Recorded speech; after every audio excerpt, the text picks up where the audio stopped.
60 நாட்களாக பஹ்ரைன் நாட்டு சிறையில் வாடும் இடிந்தகரை மீனவர்களின் குடும்பத்திற்கு அரசு எந்தவித நிதி உதவியும் வழங்கவில்லை என்று தமிழக வெற்றிக் கழகத்தினரிடம் குமுறலை வெளிப்படுத்தியுள்ளனர்.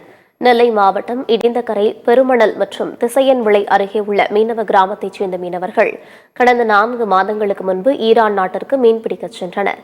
கடந்த செப்டம்பர் 11ஆம் தேதி கடலில் மீன்பிடித்துக் கொண்டிருந்த 28 மீனவர்களை எல்லை தாண்டி மீன்பிடித்ததாக பஹ்ரைன் நாட்டின் கடலோர காவல் படையினர் கைது செய்தனர். 28 மீனவர்களுக்கும் 6 மாத சிறை தண்டனை விதிக்கப்பட்டு பஹ்ரைன் நாட்டு சிறையில் அடைக்கப்பட்டுள்ளனர். மத்திய மாநில அரசுகளின் முயற்சியால் 6 மாத சிறை தண்டனையானது 3 மாதங்களாக குறைக்கப்பட்டது.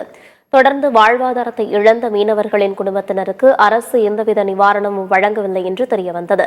இதையடுத்து தமிழக வெற்றிக் கழகத்தின் நெல்லை மாவட்ட நிர்வாகிகள் இடிந்தகரை மீனவ கிராமத்திற்கு நேரில் சென்று 28 மீனவ குடும்பங்களுக்கு நிவாரண உதவிகளை வழங்கினர்.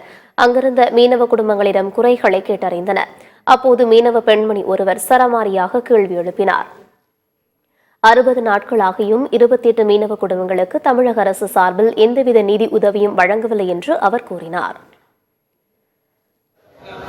ஆனா இந்த கவர்மெண்ட் அரசு நாங்க 2 மாசமா கஷ்டப்படுறோம். அதாவது கஷ்டம்னு வெளியே சொல்லி தெரியக்கூடாது. ஓட்டு கேட்க வந்த மக்கள் மீனவ குடும்பத்தை ஏன் சந்திக்க வரையில? இதே காலில் தான் சந்திச்சாங்க. அந்த குடும்பத்துக்கு இழப்பீடு ஏன் கவர்மெண்ட் இன்னும் தரல? இந்த இடத்தோட 4 சவுத்துக்குள்ள மட்டும் இருக்க கூடாது. மீனவனுக்கு ஒண்ணுன்னா குரல் கொடுக்கணும். இன்னைக்கு கவர்மெண்ட் அதிகாரிகள் போறாங்க சொல்றாங்க, அது பெருசு கிடையாது. இந்த 60 நாளும் நாங்க படுற கஷ்டம் கடவுளுக்கு மட்டும்தானே தெரியும். 3 நாள் தான் நாங்க போன் பேசியிருக்கோம். வெளியே போய்